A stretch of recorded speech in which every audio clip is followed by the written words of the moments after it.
Hi, Dr. David. Thank you so much for being here today. Thank you for having me, Leah. So, our first question for you is: what are the leading health risks adult men should be aware of? The leading health risks that American men should be aware of today are probably heart disease, which is the number one killer of men over the age of 45, diabetes, and obesity. What are the best ways to prevent these diseases? Preventing these diseases is always good. Um, Wellness is always something that people should strive for. To prevent these diseases, they're sort of all linked. We'll start with obesity. Prevention of obesity is easier if you start young and maintain your weight, but for most of us, we have found ourselves overweight. 35% of American men are already obese. The key to obesity prevention is simple. You simply have to burn more calories than you eat. Sounds simplistic, but we uh, tend to focus more on the food and diet aspect than we do on the burning part. Um, the key to weight reduction and maintaining a good body weight is, first of all, portion control. Not simply throwing out your current diet, but just simply trying to reduce the portion size. Plate sizes in the United States have increased from 8 to 9 inches to 12 to 16 inches. So we really don't realize that we're eating more food than we did just 20 to 30 years ago. The other is exercise. There is simply no way you are going to lose weight if you don't have muscle mass. Fat isn't burned by any of our organs. It's not burned by other fat cells. It's only burned by muscle. Recommendations are 150 minutes a week or 30 minutes a day of a moderate exercise. However, the easiest definition for exercise is more than you currently do now. If you do nothing, then simply walking 5 to 15 minutes after each meal will go a long way in helping you with weight reduction. What is moderate aerobic exercise? I like to define this as the level of activity that you can still talk, carry on a conversation, but you can no longer sing. Um, it doesn't matter whether it's 1 mile an hour or 5 miles an hour. Once you reach that level, you've probably gotten as good as you need to. The last is reduction of carbohydrates. A lot of people focus on low calorie and those. I'd like to tell people to just try and decrease their carbohydrates, their breads and their sugars and their wheats. Most people run out and pull the sugar out of their diet and they get rid of their table sugar, but they forget that a teaspoon of sugar has about 4.5 grams of carbohydrates in it, where a simple 3-ounce bagel has 48 grams of sugar in it. So you're actually better off leaving the sugar in your coffee and getting rid of the bagel. Um, the next would be diabetes. This is simply exercise. There is no drug in the world. There is nothing else you can do to really beat off exercise other than exercise. You need muscle mass. You need to control your metabolism. Studies looking at prevention of diabetes have found that the 150 minutes a week reduces your risk of diabetes by 70%.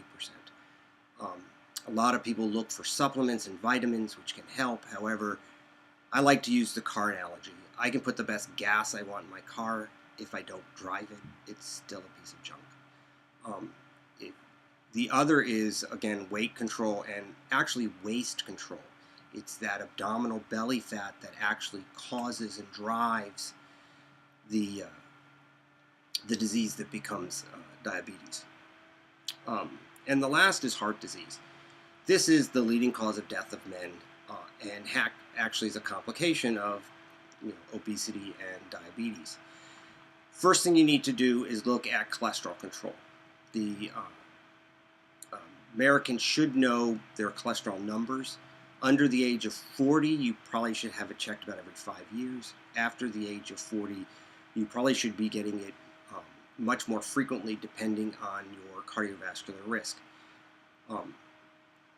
Your cardiovascular risk is going to be determined by your biometrics.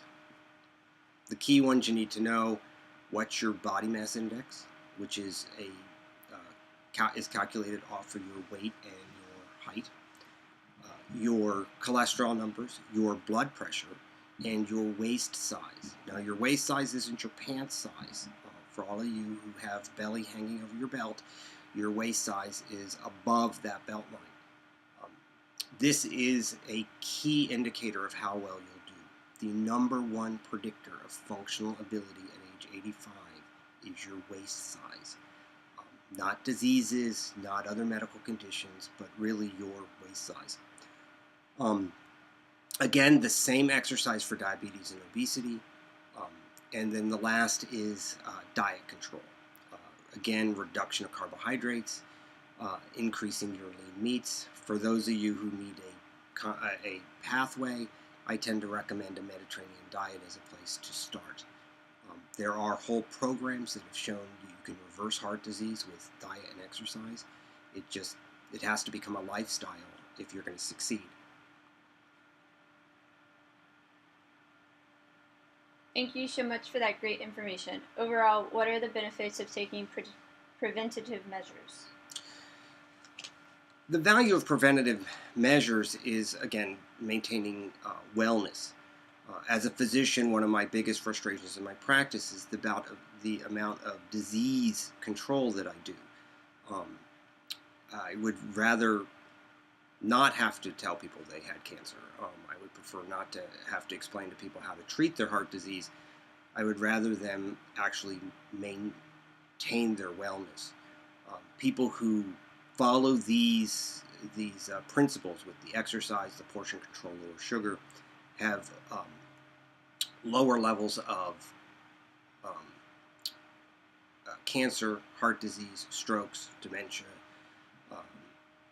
and the other things that will affect us as we age.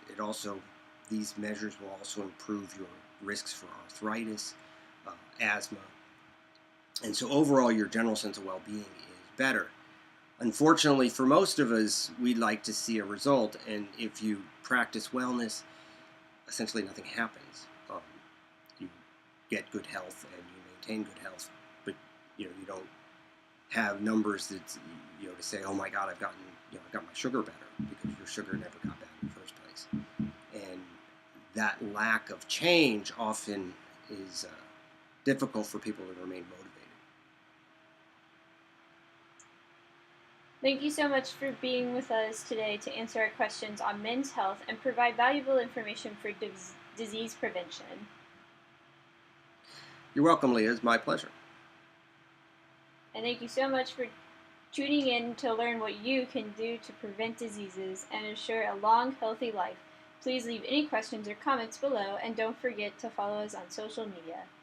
And you're done. Cool.